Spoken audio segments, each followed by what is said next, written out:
नमस्कार. सखी सह्याद्रीच्या आजच्या भागात मी चैताली कानिटकर आपल्या सगळ्यांचं सहर्ष स्वागत करते. चित्रपटात, सिनेमात काम करायला मिळावं अशी बऱ्याच तरुण तरुणींची मनापासून इच्छा असते. कुठेतरी हे सगळं क्षेत्र, सिने क्षेत्र आपल्याला आकर्षणाचं वाटत असतं आणि ते निश्चितच खरंच आहे. परंतु या क्षेत्रात काम करत असताना कुठे कुठे संधी मिळू शकतात किंवा संधी जर मिळाली तर कुठली काळजी घ्यायला हवी, सुरक्षितता काय बाळगायला हवी ह्याचा सुद्धा विचार व्यवसाय निवडीत करायला हवाच हवा. आणि म्हणूनच याच विषयी आजच्या भागात आपण बोलणार आहोत. पाहूया आजचा विषय काय आहे तो. आजचा आपला विषय आहे सिने क्षेत्रात महिलांसाठी सुरक्षितता. आणि या अतिशय महत्त्वाच्या आणि वेगळ्या विषयावरती मार्गदर्शन करण्यासाठी आज आपल्याबरोबर तितकीच महत्त्वाची सखी आपल्याला इथे लाभलेली आहे. आज आपल्या बरोबर आहेत अखिल भारतीय मराठी चित्रपट महामंडळाच्या सहकार्यवाह चैत्राली डोंगरे.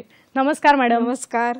कार्यक्रमामध्ये आपलं खूप खूप मनापासून स्वागत करते. धन्यवाद. कारण एक क्षेत्रच असं आहे की ज्याची अनेकांना प्रलोभनं असतात किंवा आकर्षण वाटतं आणि आपण या क्षेत्रात अनेक वर्ष काम करत आहात.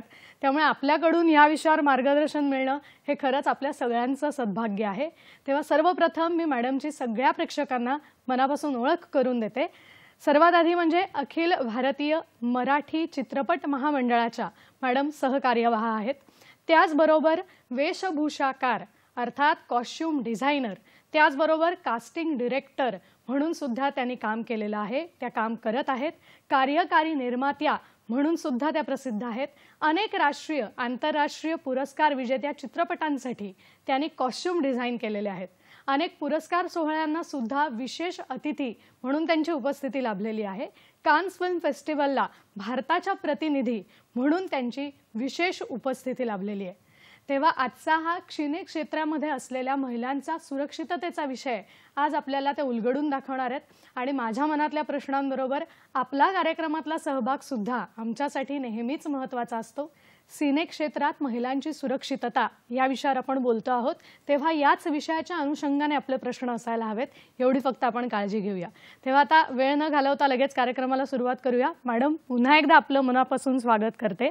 आणि आता अगदी सुरुवातीलाच हा मनात प्रश्न आहे की खरं सांगायचं तर आपली मूर्ती लहान आणि कीर्ती महान हे सगळ्यांना परिचित आहे. आपण इतक्या प्रसिद्ध आहात आणि फार महत्त्वाचं की अखिल भारतीय मराठी चित्रपट महामंडळात आपण सहकार्यवाह म्हणून निवडून आलात आणि तेही वेशभूषाकार या विभागातून. तर मला वाटतं इथून सुरुवात करायला हवी की हे क्षेत्र महिलांना अजून वेगळ्या पद्धतीने खुणावतंय. तर ह्या क्षेत्राविषयी आम्हाला काय सांगाल, आपण काय मार्गदर्शन कराल? बाकीची जशी क्षेत्र आहेत तसं हे क्षेत्र पण आत्ताच्या काळामध्ये खूप महत्त्वाचं मानलं जातं. सुरुवातीला एक आपण जर बघायला गेलं तर एक खूप काही अनेक वर्षांपूर्वीचा जर विचार केला तर तेव्हा आपल्याला खूप काही सोयी नव्हत्या. आता इतक्या सोयी निर्माण उपलब्ध झालेल्या आहेत की आपल्याला नुसते पुरुषच या क्षेत्रामध्ये काम करताना दिसतात असं नाही, तर स्त्री पण जास्तीत जास्त स्त्रिया आपल्याला दिसतात इथे काम करताना.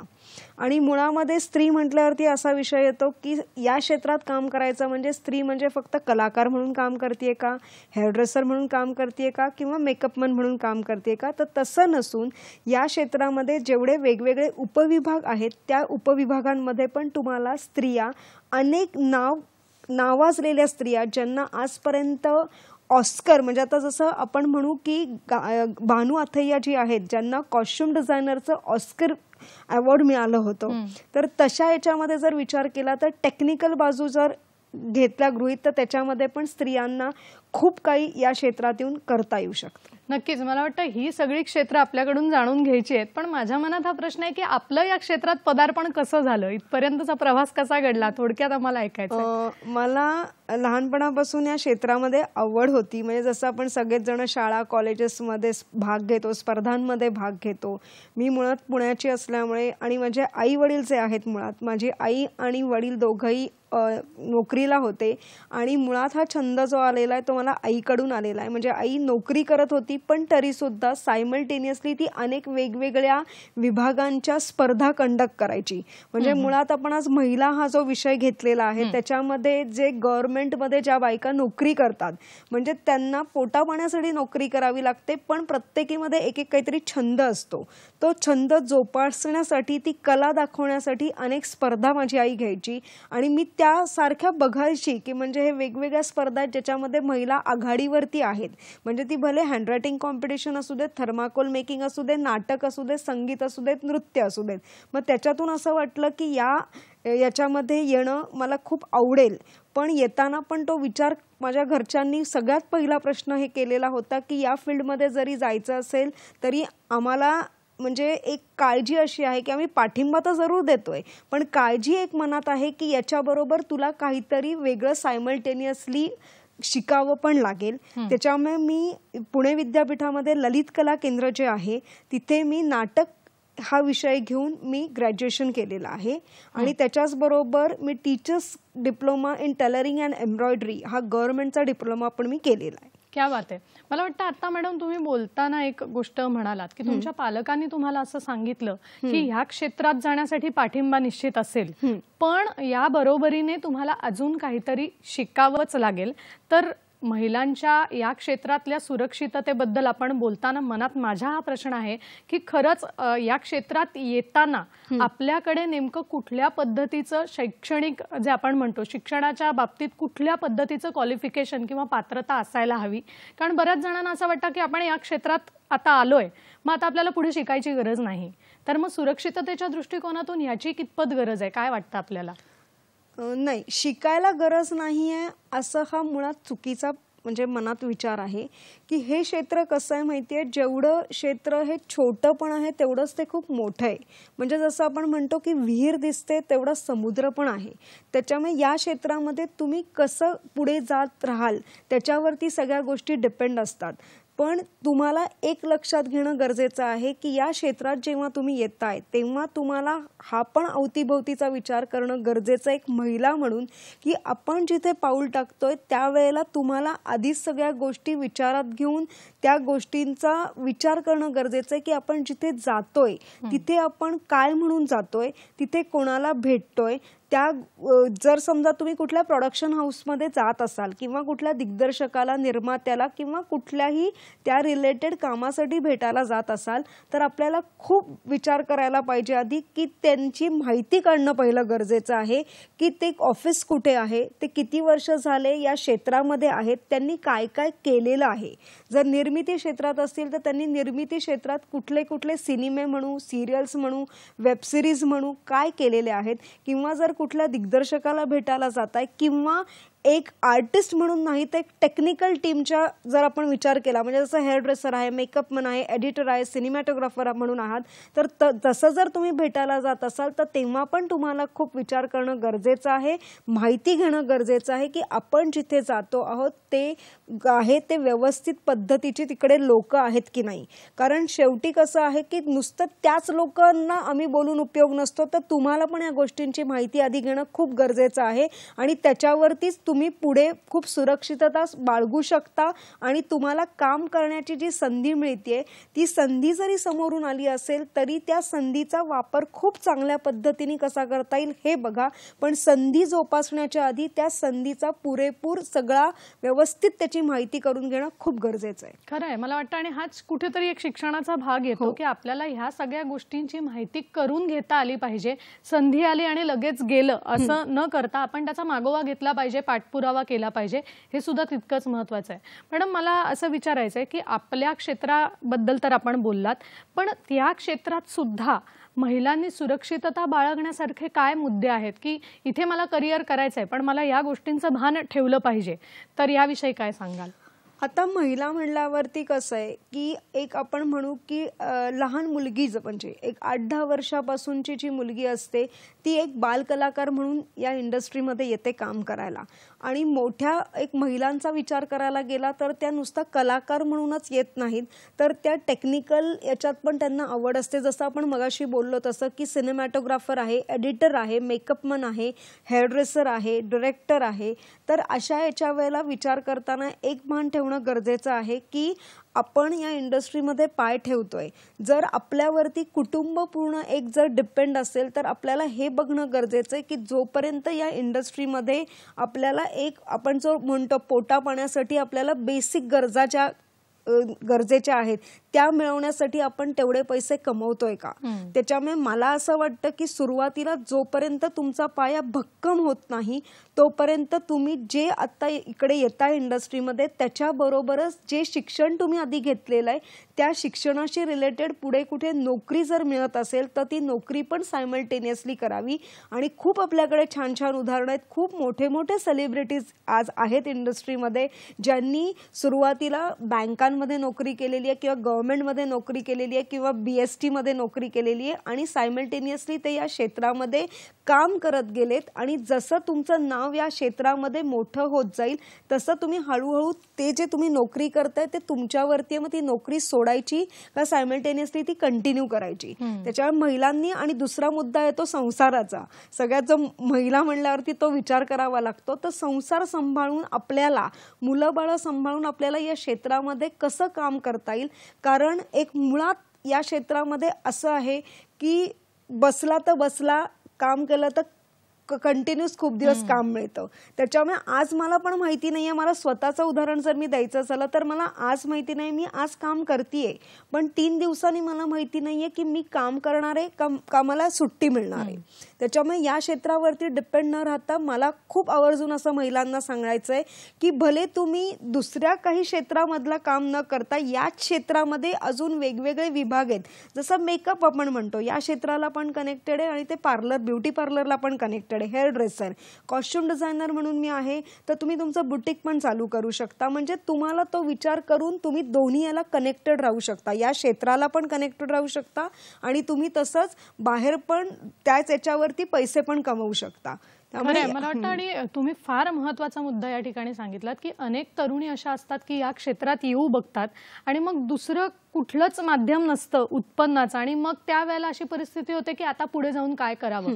तर मॅडमनी दिलेला हा सल्ला सगळ्यांनी या क्षेत्रात येऊ पाहणाऱ्या तरुणींनी विशेषतः लक्षात ठेवावा असं मला वाटतं. मॅडम तुम्ही आत्ता बोलताना म्हणालात की याच क्षेत्राशी अनेक उपविभाग आहेत की ज्याच्यामध्ये सुद्धा आपल्याला काम करता येऊ शकतं. तर ते कुठले कुठले उपविभाग आहेत की ज्याच्यामध्ये आपण जोडले जाऊ शकतो किंवा आपल्याला काम मिळू शकतं हे क्षेत्र सांभाळताना. याच्यामध्ये आपण एक जर ना बेसिक विचार करायला गेलो इंडस्ट्रीच्या बाबतीमध्ये या चित्रपट सृष्टीच्या बाबतीत तर फक्त लगेच आपल्याला पटकन डोळ्यापुढे येतं ते म्हणजे एक मी कलाकार होऊ शकतो किंवा मी एक दिग्दर्शक होऊ शकतो. पण आपण त्याच्याबरोबर हा पण विचार करायला पाहिजे की सिनेमा किंवा सिरियल किंवा कुठलीही गोष्ट बनवायला नुसतं दिग्दर्शक किंवा कलाकार किंवा एक रंगभूषाकारच फक्त उपयोगाला येत नाही तर याच्यामध्ये वेगवेगळे उपविभाग असतात. जसं मी मगाशी म्हणाले तसं याच्यामध्ये संकलक म्हणजे एडिटर असतो. म्हणजे सिनेमा किंवा कुठल्याही सिरियलचं शूटिंग झाल्यानंतर जेव्हा ते टेबलवरती येतं एडिट करायला त्यावेळेला संकलक असतात. आपल्याला असं वाटतं की संकलक आहे, छायाचित्रकार आहे किंवा फोटोग्राफर आहे किंवा डायरेक्टर आहे म्हणल्यावरती आपल्या डोक्यामध्ये पहिला येतं ते पुरुषच असतील. तर आता जर आपण बघायला गेलं तर अनेक मोठमोठ्या स्त्रिया आहेत की ज्या या उपविभागामध्ये तुम्हाला काम करताना दिसतात आणि त्यांनी अनेक पुरस्कार पण मिळवलेले आहेत नॅशनल आणि इंटरनॅशनल मध्ये. त्याच्यामुळे तुम्ही स्वतःला आधी जेव्हा शिकत असाल तेव्हा आपल्याला स्वतःला बघणं गरजेचं आहे, चाचपणं गरजेचं आहे की या वेगवेगळ्या उपविभागांपैकी मी कुठल्या उपविभागामध्ये काम करू शकतो. आणि मुळात मला हे पण असं सांगायचं आहे की काम करू शकतो म्हणून हा विचार न करता कला हे क्षेत्र असं आहे की तुम्हाला त्या कलेची आवड असली पाहिजे. म्हणजे कोणीतरी जबरदस्तीने तुम्हाला या क्षेत्रात जर टाकत असेल पण तुम्हाला आवड नसेल तर मी तुम्हाला एक सांगेन की याच्याकडे वळू नका, कारण हे क्षेत्र खूप मोठं आहे आणि रोजच्या रोज या क्षेत्रामध्ये आपण म्हणू तर स्ट्रगल आहे.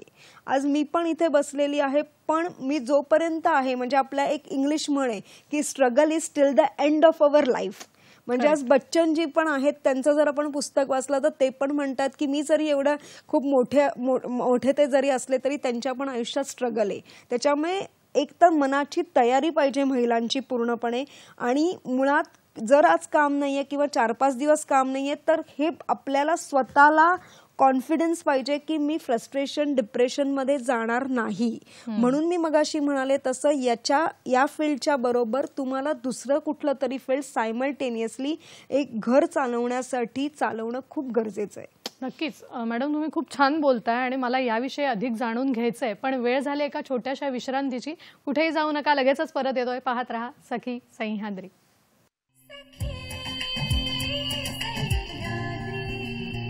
ब्रेक नंतर पुन्हा एकदा सगळ्यांचं स्वागत करते. आज आपण बोलतो आहोत सिने क्षेत्रातील महिलांची सुरक्षितता या विषयावर, आणि आपल्याला मार्गदर्शन करतायत Chaitrali Dongre madam. Madam, break पूर्वी आपल्याला त्यांनी खूप छान पद्धतीने माहिती दिली आणि आपण त्यालाच लागून एक प्रश्न मनात आला होता की मगाशी बोलता बोलता तुम्ही सहज म्हणालात की डिप्रेशन येतं, काम नाही येतं, मी आता करू काय. अशा पद्धतीचं एक पोकळी निर्माण होते आयुष्यामध्ये जर आपण फक्त याच क्षेत्रावरती पूर्णतः अवलंबून असलो तर. मॅडम मगाशीच म्हणाल्या की याचबरोबर दुसरंही काहीतरी काम आपण त्याच विभागात राहून करत राहिलं पाहिजे. पण सुरक्षितता म्हटल्यानंतर फक्त ती शारीरिकच असते किंवा फक्त सुरक्षितता कुठल्या मुद्द्यावरून असते, तर ती याही पद्धतीची असते. मॅडम, मला असं विचारायचं आहे की या क्षेत्राकडे बघताना महिलांनी दृष्टिकोन कसा ठेवायला हवा, याविषयी काय सांगाल आपण? या क्षेत्राकडे बघताना मी जसं तुम्हाला मगाशी म्हणाले तसं की आत्ताचं कसं आहे ना, खूप आपण म्हणतो जसं ना की फास्ट फूड लाईफ आहे. त्याच्यामुळे आत्ता प्रत्येकाला काय वाटतं की मी इंडस्ट्रीत पाय टाकला किंवा मी आत्ता या 10 लोकांना भेटून आलो तर मला उद्या लगेच फोन येतील किंवा मला 5 दिवसात लगेच काम मिळेल. तर तसं मी सगळ्यात मुळात आधी सांगेन की तुमच्या स्वतःच्या मनाची आधी तयारी करा. स्वतःच्या मनाला समजून सांगा की आपण ज्या क्षेत्रामध्ये पाय टाकतोय तिथे काम लगेचच मिळेल असं नाही. काही जणांना परत असं वाटतं की अच्छा, काम मिळालं नाही म्हणजे माझ्यामध्ये टॅलेंट नाहीये किंवा मी काहीतरी माझ्यामध्ये कमी पडतंय. तर तसं नाहीये. आज जर बघायला गेलं तर हे स्पर्धेचं युग आहे खूप. म्हणजे आपल्या मागे आपण फक्त आपला विचार करतो, पण आपण हे बघणं गरजेचं आहे की आपण जसे जातोय तिथे समोरच्याला भेटायला काम मिळवण्यासाठी, तसंच आपल्यासारखे दिवसभरामध्ये कमीत कमी 1000-1500 लोक पण त्यांना येऊन भेटतायत. त्याच्यामुळे असं पण नाही विचार करायचा की बाबा नाही मला मिळत नाहीये किंवा ओळखीने मिळतंय किंवा काय, तसं नसून आपल्याला हे बघणं गरजेचं आहे की आपल्यामध्ये कमतरता कशाची आहे. पण हे जेव्हा तुम्ही बघता कमतरता कशाची आहे तेव्हा मुळात परत हा प्रश्न असा डोक्यामध्ये निर्माण होतो की नाही मला हे काम मिळेलच की नाही, किंवा निगेटिव्हिटी. सगळ्यात पहिला आहे की निगेटिव्हिटी डोक्यात आणू नका. पॉझिटिव्हिटी याच्यानी पाय पुढे टाका. आणि फ्रस्ट्रेशन डिप्रेशन मुळात ज्या इंडस्ट्रीमध्ये असल्यामुळे खूप जणांना येतं आणि आजकाल आपण एक बघतोय की खूप काही आजूबाजूला घडतंय. म्हणजे त्यामुळे फ्रस्ट्रेशन आणि डिप्रेशन येऊन काहीही उपयोग नाहीये. आपल्या मागे कुठेतरी एक फॅमिली आहे, आपली मित्रपरिवार आहे जोडला गेलेला आहे. त्याच्यामुळे मी एक सगळ्यांना सांगेन की हे फ्रस्ट्रेशन आणि डिप्रेशन पूर्णपणे डोक्यातून बाजूला काढा. तुम्ही स्वतः पॉझिटिव्हली जर याच्यात पाय टाकलात तर तुम्हाला लक्षात येईल की 1 रुपयापासून ते 1 लाखापर्यंत तुम्ही कमवू शकता पैसे. पण ते तुमच्यावरती आहे की तो जो वेळ आहे तुमच्याकडे तो वेळेचा कसा पॉझिटिव्हली उपयोग करायचा. तुम्ही जसे लोकांना भेटायला जाताय तसंच मी एक तुम्हाला असं सुचवीन की तुम्ही स्वतः सुद्धा हे बघा की लोकांना भेटायला जेव्हा जाताय तेव्हा तुम्ही कशा पद्धतीने स्वतःला तिथे प्रेझेंट करताय. म्हणजे आपल्याला एक असं पण होतं की प्रेझेंट स्वतःला करताना आपण तो विचार जर केला की आपण कुठे कमी पडत नाहीये, आपल्याला अजून काय केलं पाहिजे, म्हणजे त्याच्यातून पॉझिटिव्हिटी येऊन तुमचा जो गोल आहे त्या गोलपर्यंत तुम्ही पोहोचता. नक्कीच. मला वाटतं आपण ही प्रेझेंटेबिलिटी अजून तुमच्याकडून जाणून घेणार आहोत. फक्त कार्यक्रमात एक फोन येतोय तो आपण आधी घेऊया. विनया परब आपल्याला प्रश्न विचारतायत विरारहून. नमस्कार विनयाजी. नमस्कार. नमस्कार. प्रश्न असा आहे मॅडम की या क्षेत्रामध्ये येण्यासाठी याचे कोर्स कुठे उपलब्ध आहेत आणि सुरक्षिततेचा संदर्भ असेल तर कोणाची मदत घ्यावी? नक्कीच नक्कीच खूप छान आणि महत्त्वाचे छान प्रश्न प्रश्न त्यांनी विचारलाय. दोन्हीही विचारले. अर्थात बऱ्याच तरुणींना सखींना इच्छा असते की या क्षेत्रात आपण जावं, आपल्याला सुद्धा चांगल्या पद्धतीने नाव कमवता यावं. तर त्याचे कोर्सेस वेगवेगळे कुठे आपल्याला अवेलेबल उपलब्ध मिळतील, काय सांगाल याविषयी? कोर्सेस अनेक आहेत. जसे मुळात आपण म्हणतो मुंबई ही मायानगरी आहे चित्रपटसृष्टीची. मुंबईतच अनेक कोर्सेस आहेत. म्हणजे जसं पुण्यामध्ये आहेत, दिल्लीमध्ये आहेत किंवा नॅशनल इंटरनॅशनल पण आहेत. जसं आपण एक म्हणू की मी स्वतः पुण्याची ललित कला केंद्राची आहे, जे पुणे विद्यापीठामध्ये ते ललित कला केंद्र आहे, जी गुरुकुल पद्धत आहे तिथे. तर तिथे ग्रॅज्युएशन आणि पोस्ट ग्रॅज्युएशन होतं आणि नुसतं नाटक विभागातून होत नाही, तर नाटक, संगीत आणि नृत्य या विभागातून तुम्ही तिथे ग्रॅज्युएशन आणि पोस्ट ग्रॅज्युएशन करू शकता. तसंच national school of drama new Delhi इथे आहे, तर तिथे पण तुम्ही ॲक्टिंगचा कोर्स करू शकता. तसंच FTI फिल्म टेलिव्हिजन इन्स्टिट्यूट आहे पुण्यामध्ये, तिथे पण तुम्ही नुसतं ॲक्टिंगच नाही, जसं आपण मगाशी वेगवेगळे उपविभाग बोललो तसं त्या उपविभागाचं पण तुम्ही शिक्षण घेऊ शकता. आणि अजून अनेक वेगवेगळे शॉर्ट टर्म कोर्सेस आहेत. म्हणजे आता जर तुम्ही बघायला गेलात तर अनेक शिबिरं होतात, पण काही शिबिरं अशी आहेत की जी गव्हर्नमेंटनी त्यांना सर्टिफिकेट दिलेलं आहे. म्हणजे ते शिबिर जर तुम्ही केलं 6 महिन्याचं तर तुम्हाला गव्हर्नमेंटचं सर्टिफिकेट मिळतं, जेणेकरून पुढे जेव्हा तुम्ही पाय टाकता इंडस्ट्रीमध्ये, म्हणजे तेव्हा जर तुम्हाला या क्षेत्रामध्ये या क्षेत्राशी रिलेटेड कुठले शाळा असू देत, कॉलेजेस असू देत, तिथे सर तुम्हाला शिक्षण द्यायचं असेल कुणाला, तर तो सर्टिफिकेटचा कोर्स खूप उपयोगाला पडतो. आणि दुसरं जसं त्या म्हणतात की महिलांनी, त्याच्या आधी एक मला विचारायचं आहे की हे जे कोर्सेस तुम्ही म्हणताय त्याच्यासाठी पात्रता काय लागते, की इतकं शिक्षण झालेलं असल्यावर आपल्याला तो पुढे कोर्स करता येईल? तर त्याविषयी काय सांगाल? पात्रताचा आता जर आपण जसं म्हणतो की 10वी झाल्यानंतर आपण 11वी आणि 12वी करतो, तर 11वी 12वी केल्यानंतर काही कोर्सेस असेत की जे ग्रॅज्युएशनची प्रॉपर डिग्री मिळते. म्हणजे जसं आपण BA कॉमर्स, सायन्स वगैरेला जसं डिग्री मिळते, तसंच हे असे नाटक विभाग आहे, संगीत विभाग आहे, नृत्य विभाग आहे, जिथे तुम्हाला प्रॉपर ग्रॅज्युएशनची आणि पोस्ट ग्रॅज्युएशनची पण डिग्री मिळते. आणि काही कोर्सेस असतात की ज्यांना 3 वर्ष 5 वर्ष जमू शकत नाही, तर त्यांच्यासाठी 1 वर्षाचे वगैरे पण असे कोर्सेस आहेत. जसं आता लेटेस्ट FTIनी पण चालू केलेलं आहे, ॲक्टिंगचे कोर्स आहेत किंवा डायरेक्शनचे वगैरे 1-2 वर्षाचे कोर्सेस आहेत. तर त्याच्यावरती तुम्ही ठरवू शकता की किती तुमच्यामध्ये किती कॅलिबरिटी आहे आणि तुम्ही किती ते कोर्ससाठी पूर्ण वेळ देऊ शकता. कारण का मुळात अजून एक सांगायचं, जसं या मगाशी म्हणाल्या तसं, की हे कोर्स जे आहेत त्याच्यामध्ये किंवा हे क्षेत्र आहे त्याच्यामध्ये नुसतं थेअरीलाच महत्त्व नाहीये. तर थेअरी बरोबर जेवढं प्रॅक्टिकल एक्सपिरियन्स तुम्हाला अनुभव जेवढा जास्त येईल, तुम्ही वेगवेगळ्या दिग्दर्शकांच्या हाताखाली जेवढं तुम्ही शिकाल तेवढाच तो अनुभव कमी आहे. त्याच्यामुळे तुम्हाला प्रॅक्टिकल ओरिएंटेशन थेअरी बरोबर पण घेणं खूप गरजेचं आहे. ते गरजेचं आहे. आणि मॅडम म्हणाला तसं की तुम्ही हे जे कोर्सेस करता आहात ते योग्य विद्यापीठातून करता आहात की नाही, हे सुद्धा बारकाईने लक्षात घेतलं पाहिजे. त्यांचा दुसऱ्या प्रश्नाचं उत्तर आपण फक्त एक सांगू इच्छिते की काही कोर्सेसचा पण तुम्ही जेव्हा विचार करता ऍडमिशन घ्यायचा, मगाशी जसं मी कामाच्या बाबतीत बोलले तसा हा पण विचार करा की कोर्स जिथे तुम्हाला जाहिराती दिसतात, आजकाल बऱ्याच वर्तमानपत्रामध्ये म्हणू किंवा आजकाल जे डिजिटल माध्यम आलेलं आहे, फेसबुक आहे, इंस्टाग्राम आहे, त्याच्यावरती पण जाहिराती येतात की इकडे असे असे कोर्सेस आहेत, ही फी आहे. तर ती फी भरताना किंवा त्या कोर्समध्ये ऍडमिशन घेताना पुरेपूर त्याची खात्री करून घ्या की तो खरंच ते जेन्युइन आहेत ना, नक्कीच तिथे फसवणूक होत नाहीये. खरंय. त्यांच्या दुसऱ्या प्रश्नाचं उत्तर आपण घेऊया, फक्त आपल्याला आधी एक फोन येतोय तर तो घेऊया आपण. रवींद्र कुडाळकर आपल्याला प्रश्न विचारतायत जळगावहून. नमस्कार. हा, माझा प्रश्न असा आहे, सध्याच्या पिढीतल्या युवा युवतींना अल्पावधीत यश, प्रसिद्धी याचं आकर्षण असतं आणि अभिनय क्षेत्रात, कला क्षेत्रात आपण चमकावं असं वाटतं, पण मार्गदर्शन नसतं. अपरिचित व्यक्तीशी संपर्क ठेवून या क्षेत्रात याचा प्रयत्न करतात, फसवणूक होऊ शकते, शोषण होऊ शकतं. तर काय काळजी घ्यावी, दक्षता घ्यावी? नक्की नक्की. त्यांचाही प्रश्न खरंच छान आहे, पण मला वाटतं त्याआधी आपण मॅडमनी जो प्रश्न विचारला होता की जर या क्षेत्रामध्ये काही अन्याय झाला तर जसं ग्राहक मंच असतो ग्राहकांच्या तक्रारी घेण्यासाठी, तसं या क्षेत्रात जर महिलांवरती काही अन्याय झाला तर न्याय मिळवण्यासाठी, दाद मागण्यासाठी त्यांनी कोणाकडे जावं? दाद मागण्यासाठी अनेक संस्था आहेत. मुळामध्ये जसं आत्ता मगाशी यांनी सांगितलं तसं अखिल भारतीय मराठी चित्रपट महामंडळ आहे, जी संस्था खूप जुनी आहे. म्हणजे भालजी पेंढारकरजी, सुलोचना दिदीजी, त्याच्यानंतर व्ही शांतारामजी यांच्यापासूनची आलेली ती संस्था आहे. त्या संस्थेमध्ये दिग्दर्शकांपासून ते टेक्निकल टीम म्हणजे ज्युनियर आर्टिस्टसुद्धा त्याच्यामध्ये आहेत जे मेंबर्स होतात.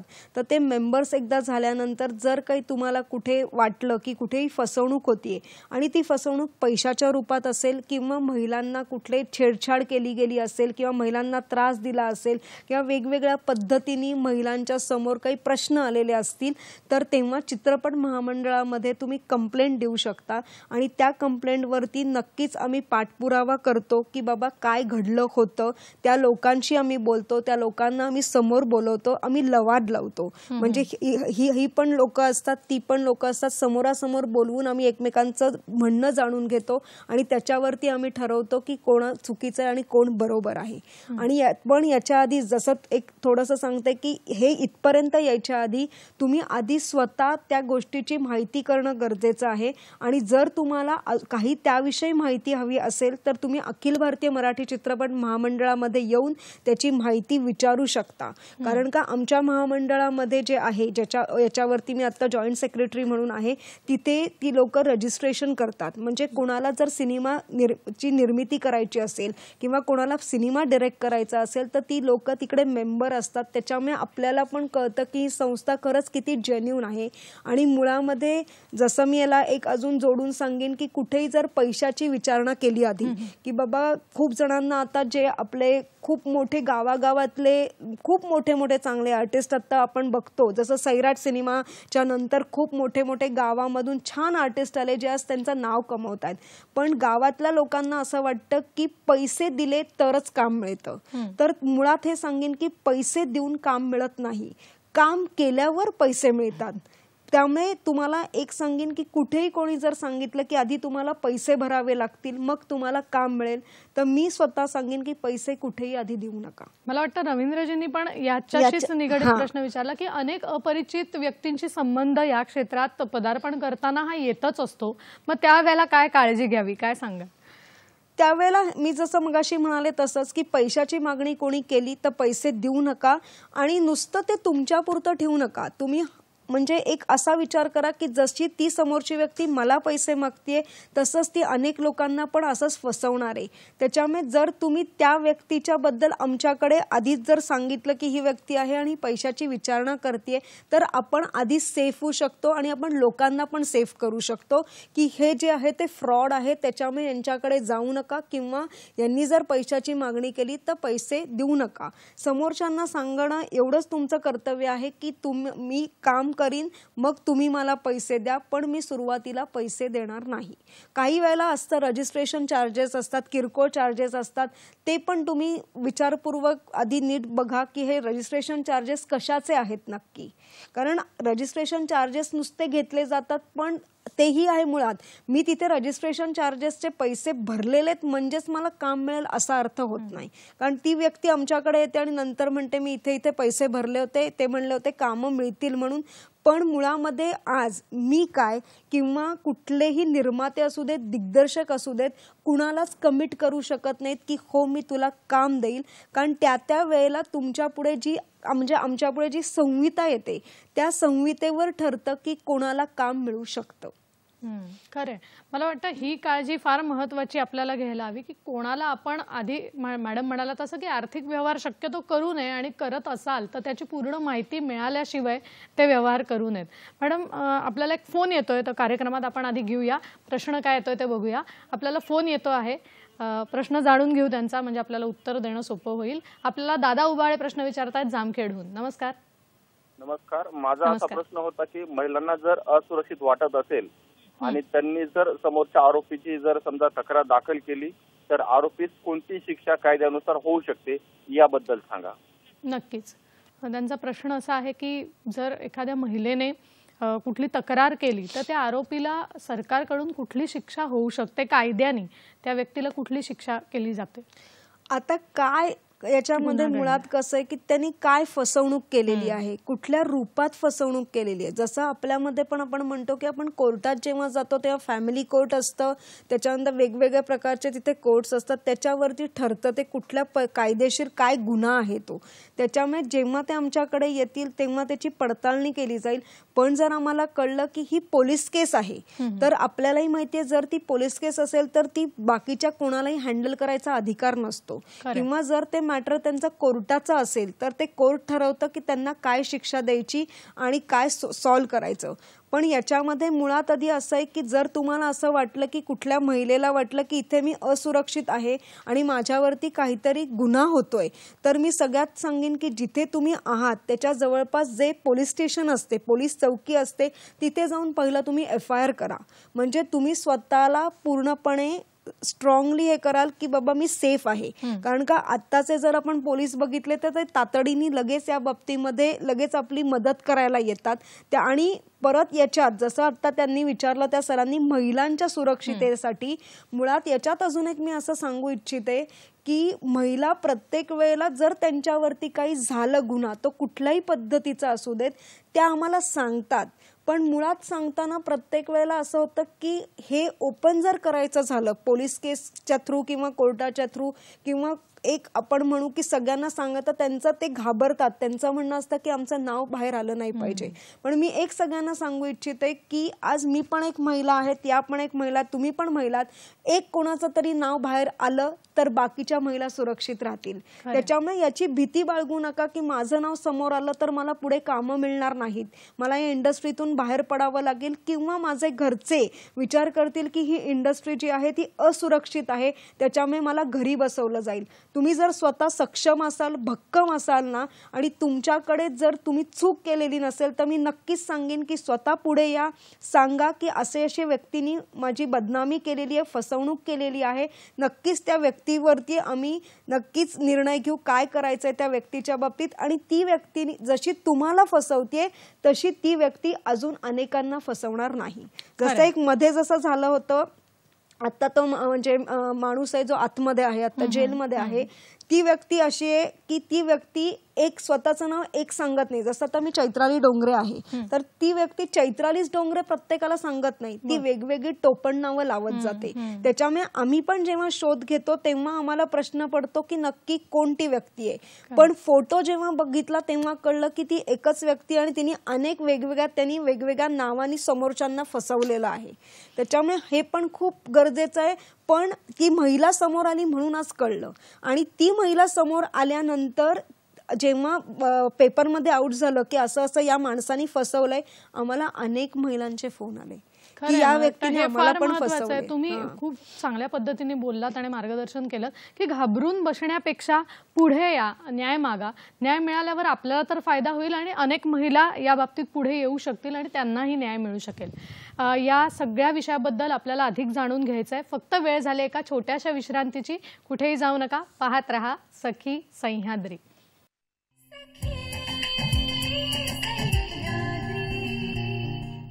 ब्रेक नंतर पुन्हा एकदा सगळ्यांचं स्वागत करते. आज आपण बोलतो आहोत सिने क्षेत्रातील महिलांची सुरक्षितता या विषयावर आणि आपल्याला मार्गदर्शन करतायत चैत्राली डोंगरे मॅडम. मॅडम, ब्रेकपूर्वी आपण अनेक मुद्द्यांवरती बोललो, तर त्यातला अजून एक महत्त्वाचा मुद्दा मला आत्ता विचारावासा वाटतो तो हा की हे क्षेत्र असं आहे की इथे कामाच्या वेळा या अजिबातच स्थिर नाहीयेत. आज एक वेळ असेल तर उद्या दुसरी असेल. कदाचित असंही होईल की रात्री अपरात्री सुद्धा महिलांना त्यांच्या शूटिंगहून नंतर परत यायला लागतं. तर हे सगळं सांभाळत असताना महिलांची सुरक्षितता कुठल्या बाजूने महत्त्वाची ठरते आणि त्यांनी काय गोष्टींचं भान बाळगलं पाहिजे? खूप चांगला प्रश्न आहे हा.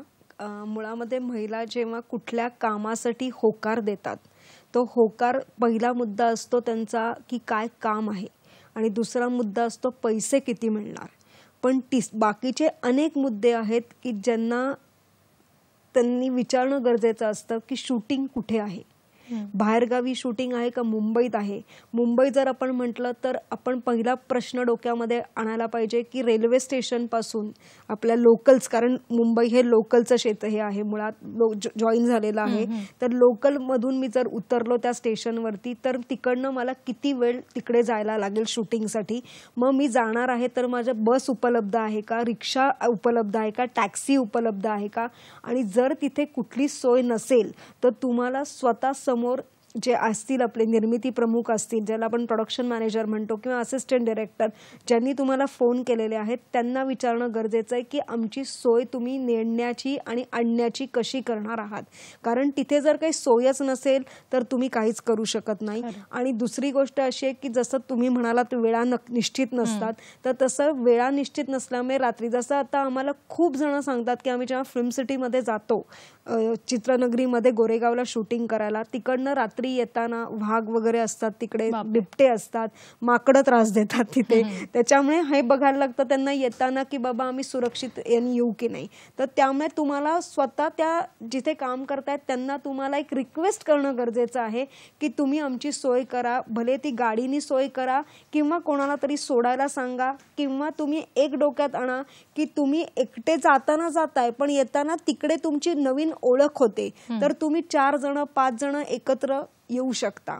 आणि हे पण विचारा तिकडे सुरक्षिततेमध्ये नुसतं येणं जाणंच होत नाही, तर तिथे हे पण विचारणं गरजेचं आहे महिला या नात्याने की तिथे टॉयलेटची सोय आहे का, तिथे बाथरूमची सोय आहे का, परत मेकअप रूम आहे का, कपडे चेंज करण्यासाठी तिथे रूम आहे का.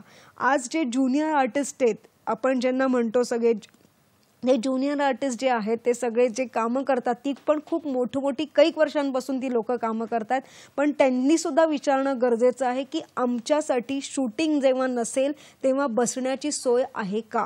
कारण तिथे खूप वेळेला असं होतं की बाहेर शूट करतोय त्याच्यामुळे उन्हात त्यांना बसावं लागतं किंवा पावसामध्ये बसावं लागतं, शेड. मग त्यांनी एक विचार करायला पाहिजे की यांना शेड टाकून द्यायची का, त्यांना कशा पद्धतीने करायचं. पण हे तुमच्या हातात आहे की या सगळ्या सुरक्षिततेचा या सगळ्या वेगवेगळ्या विभागांमधून परत पैसे त्याच वेळेला विचारा किती मिळणार आहे. ते काम झाल्यानंतर आम्हाला त्यांनी पैसे दिलेच नाहीत हा प्रश्न नाहीये. तुम्हाला आधीच विचारणं गरजेचं आहे पैसे किती मिळणार आहेत, कशा स्वरूपात मिळणार आहेत, चेकनी मिळणार आहेत, कॅशनी मिळणार आहेत का, याच्यावरती आपण आता नेट बँकिंग म्हणतो त्यांनी. आणि पैसे देणारी व्यक्ती कोण आहे त्या व्यक्तीची आधीच ओळख करून घ्या आणि तिचा कॉन्टॅक्ट नंबर घ्या. म्हणजे पुढे जाऊन असं होतं की मी याच्याकडून गेलो होतो, हा आता तिकडनं नोकरी सोडली आहे त्यांनी, त्याच्यामुळे आता तो म्हणतोय की मला माहिती नाही कोणाकडून पैसे घ्यायचे. त्याच्यामुळे तुम्हाला स्वतःलाच त्यांच्याबरोबर एक ॲग्रीमेंट करणं गरजेचं आहे. जर तुम्ही ऑन पेपर जर ॲग्रीमेंट केलं एक 100 रुपयाच्या स्टॅम्प पेपरवरती की एवढे पैसे मिळतात, एवढ्या दिवसाचं शूट आहे, राहण्याची सोय आहे, येण्या जाण्याची सोय आहे, आणि जर कोणी जर फसवलं तर ते जर आमच्याकडे आले किंवा कुठल्याही संस्थेकडे जर गेले तर त्यांच्याकडे पुरावा असतो, सहीचा पुरावा असतो, तारखेचा पुरावा असतो.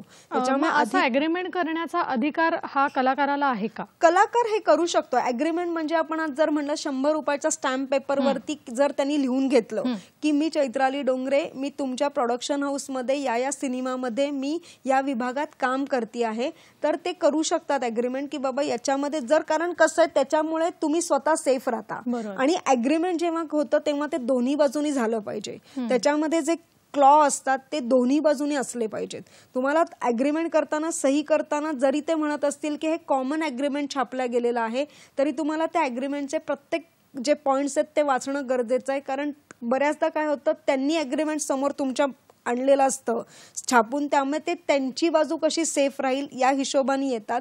तर मुळात तुम्हाला पण बघणं गरजेचं आहे की ते पॉइंट्स तुम्हाला सुद्धा लागू होत आहेत की. थोडक्यात ते ॲग्रीमेंट नीट वाचणं आणि मगच ते स्वीकारणं हे पण फार इम्पॉर्टंट आहे. मला आत्ता एक तुम्ही बोलताना मुद्दा असा जाणवला की ज्युनियर आर्टिस्टचा तुम्ही उल्लेख केलात की त्यांना बसण्याची सुविधा आहे की नाही हे त्यांनी विचारून घ्यावं. तर या ज्युनियर आर्टिस्टचं एक कार्ड मिळतं, तर या कार्डच्या बाबतीत कशी फसवणूक होऊ शकते का, किंवा ते कार्ड घेताना काय काळजी महिलांनी याबाबत घ्यावी? आजकाल खूप ठिकाणी आहेत, वेगवेगळ्या संस्था आहेत की जिथे कार्ड काढलं जातं. जसं आता अखिल भारतीय मराठी चित्रपट महामंडळ आहे, तिथे निर्मात्यापासून ते ज्युनियर आर्टिस्टपासून ते टेक्निकल जे आहेत टेक्निशियन्स त्यांचे कार्ड काढले जातात. पण ती जी फी असते ती ठराविक फिक्स फी असते. तर तुम्ही स्वतः जेव्हा तुम्हाला समोरचा मागणी करतोय कार्ड काढण्यासाठी, किंवा खूप ठिकाणी असं आहे आता आमच्या निदर्शनास आलेलं आहे की तुमचं कार्ड नसेल तर तुम्हाला काम मिळणार नाही, आणि कार्ड जर तुम्हाला काढायचं असेल तर तुम्हाला ते कार्ड लगेच मिळणार नाही, कारण तुम्ही नवीन आहात.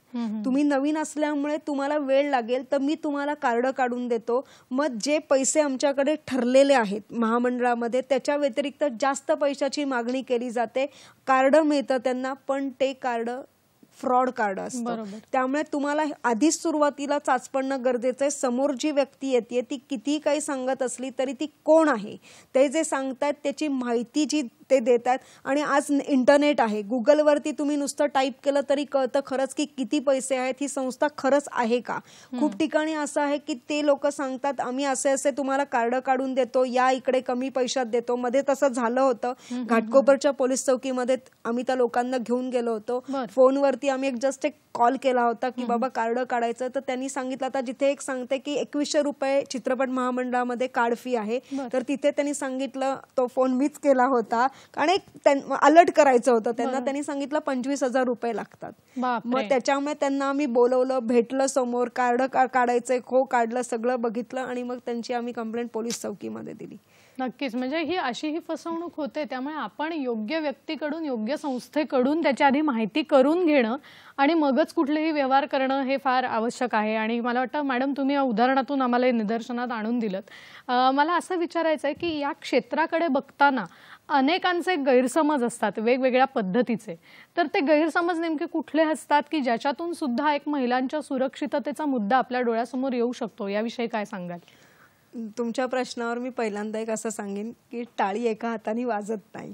खरं. हां, त्याच्यामुळे मी महिला जरी असले तरी असं नका डोक्यात ठेवू की महिला आहे म्हटल्यावरती मी सेफ आहे, किंवा मग जर मी पुढे जाऊन कुठे कंप्लेंट केली कुणाच्या विरोधात तर महिला या नात्याने माझ्याकडे ते बघतील आणि मला सेफ करतील. महिला हे डोक्यामध्ये आज न ठेवता तुम्ही हे बघा की तुम्ही स्वतः जेव्हा तिकडे जाता, स्वतःला आपण प्रेझेंट करतो, ते कशा पद्धतीने तुम्ही स्वतःला प्रेझेंट कराल त्याच्यावरती सगळे निर्णय पुढे ठरतात. म्हणजे तुम्ही जे संभाषण करता समोरच्यांबरोबर, ते संभाषणामध्ये समोरचा तुम्हाला खूप व्यवस्थित पद्धतीने ओळखतो आणि ठरवतो. आणि समोरचा जर कशाची कुठल्या पद्धतीची तुमच्याकडे मागणी करत असेल, म्हणजे ती कुठल्याही वेगवेगळ्या स्वरूपात असेल, तर त्यावेळेला तुम्हाला आधीच खूप अलर्ट राहणं गरजेचं आहे आणि तुम्हाला स्वतःला ठरवणं गरजेचं आहे की तिथे काम करायचं का नाही. बऱ्याचदा असं होतं की नाही मला कामाची गरज होती त्याच्यामुळे मी हे केलं, पण तुम्ही हे बघा की तिथे एकदा काम केलं तुम्ही, पण तसंच तुम्हाला प्रत्येक ठिकाणी काम मिळणार नाहीये. म्हणजे एक काम केलं तर दुसरं काम करण्यासाठी तुम्हाला परत सुरुवातीपासून स्ट्रगल करायला लागणार आहे. म्हणजे उदाहरणार्थ द्यायचं झालं तर मी आत्ता इथे एक काम केलेलं आहे आणि मला एवढे एवढे पैसे मिळालेले आहेत, ते काही असेल, जाहिरात असेल, सिरियल असेल, सिनेमा असेल, पण दुसरं जेव्हा काम करायला आपण जातो तेव्हा तेवढेच पैसे मिळतील की नाही असं आपण सांगू शकत नाही. आपण अपेक्षा नक्कीच ठेवतो की आत्ता जेवढे मिळालेत त्याच्यापेक्षा वरचे मिळायला पाहिजेत जास्त, पण एखाद वेळेस असं पण होऊ शकतो की पण ते पैसे कमी मिळतील. पण सगळ्यात महत्वाचं या क्षेत्रामध्ये असं आहे की तुमची लिंक लागणं महत्वाचं आहे. तुम्ही आज काम करताय, दुसरं काम येतंय, ही जी कामं मिळतात ती तुमची कामं बघून तुम्हाला कामं मिळतात. त्यामुळे तुम्हाला जेवढी जास्त तुम्ही कॅमेऱ्याच्या पुढे काम कराल आणि जेवढे दिग्दर्शक आहेत, मोठमोठे निर्माते आहेत, मोठमोठ्या निर्मिती संस्था आहेत, त्यांना जेव्हा तुम्ही दिसून याल की हो या व्यक्तीचं काम चांगलं आहे, तेव्हाच बोलवणं येतं. नक्कीच नक्कीच, म्हणजे एक थोडंसं कार्यनिष्ठता आणि सातत्य ठेवणं गरजेचं आहे. हे फार आवश्यक आहे. या विषयावर मॅडम असंच मार्गदर्शन पुढेही करणार आहेत, पण वेळ झाली एका छोट्याशा विश्रांतीची. पाहत रहा सखी सह्याद्री.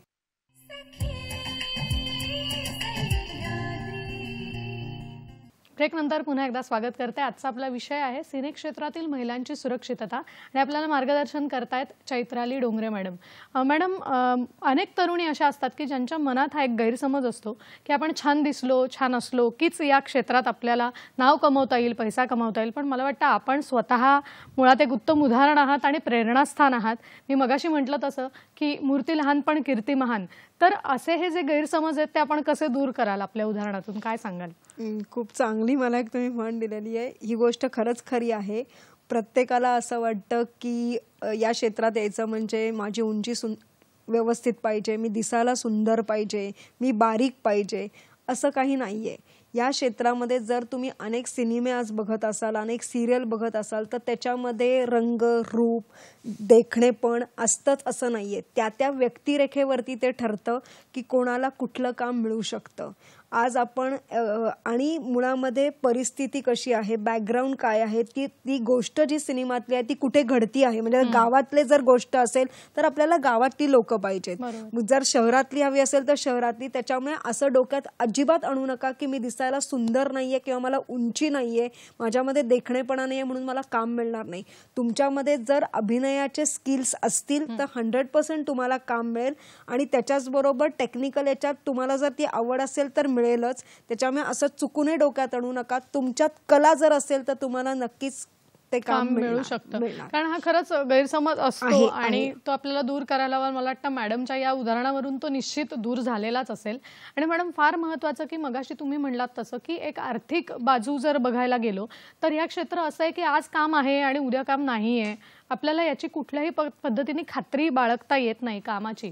तर या दृष्टिकोनातून शेवटी सगळ्या महिलांना या क्षेत्रात येऊ पाहणाऱ्या किंवा असलेल्या महिलांना याबाबत आपण काय मार्गदर्शन कराल किंवा मोलाचा काय सल्ला द्याल, काय सांगाल याविषयी? मी मुळात सांगेन की आपण जे मी मगाशी जसं सांगितलं की आत्ता तुम्ही आज जे काम केलेलं आहे, जे पैसे मिळवलेत तुम्हाला, ते परवाच्या शूटिंगला तेवढेच मिळतील असं सांगू शकत नाही, कमी पण मिळतील.